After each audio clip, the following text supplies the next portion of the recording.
उतारा क्रमांक 2. लहानपण समृद्ध करणारी एक गोष्ट म्हणजे गोष्ट. माझ्या लहानपणी घरात टीव्ही, संगणक, आयपॅड ही साधनं नव्हती. त्यामुळे घरात आवडणारी मनोरंजनाची साधनं वेगवेगळी नव्हती. पण एक साधन होतं, ते म्हणजे गोष्टी ऐकणे व वाचणे. गोष्टी वाचल्याने आपली समजशक्ती वाढते. भरपूर गोष्टी वाचणाऱ्या मुलांना अभ्यास करणं सोपं जातं. नवीन विषय शिकणं अवघड होत नाही, असं अभ्यासकच म्हणतात. मुळात गोष्टी वाचणाऱ्या मुलांना खूप मज्जा येते. मोठं झाल्यावर बालपणात वाचलेल्या गोष्टी आठवतात. त्यामुळे मोठेपणी सुद्धा वाचनाची मजा लुटता येते. काही मुले वाचता वाचता लिहू लागतात. विविध माध्यमातून विचार व्यक्त करू लागतात. अशी मुले जीवनात कोणत्याही क्षेत्रात प्रभावी ठरतात. उतारा क्रमांक 2. प्रश्नोत्तरे. प्रश्न क्रमांक 1. गोष्टी वाचल्याने काय वाढते?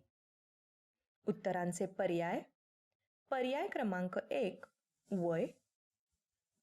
पर्याय क्रमांक 2 समजशक्ती. पर्याय क्रमांक 3 तर्कबुद्धी. पर्याय क्रमांक 4 गुण.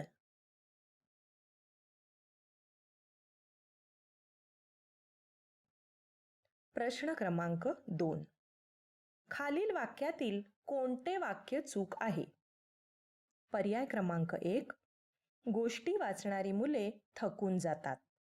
2 मुले वाचता वाचता लिहू लागतात.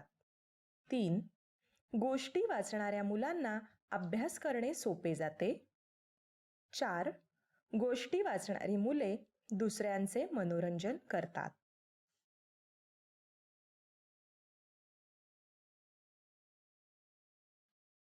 प्रश्न क्रमांक 3. लेखिकेचे लहानपण कोणी समृद्ध केले? पर्याय क्रमांक 1 संगणक. पर्याय क्रमांक 2 अभ्यास.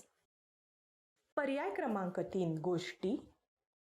पर्याय क्रमांक 4 पालक.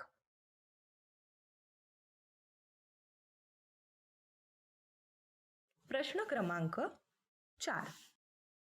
काही मुले वाचनापाठोपाठ काय कृती करतात? पर्याय क्रमांक 1 लेखन. पर्याय क्रमांक 2 चिंतन. पर्याय क्रमांक 3 अभ्यास. पर्याय क्रमांक 4 झोपणे.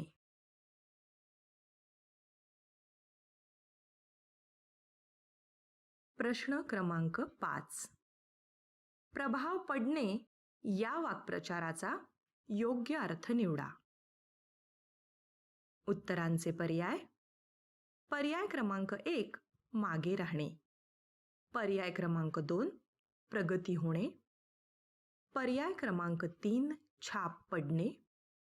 पर्याय क्रमांक 4 कष्ट पडणे.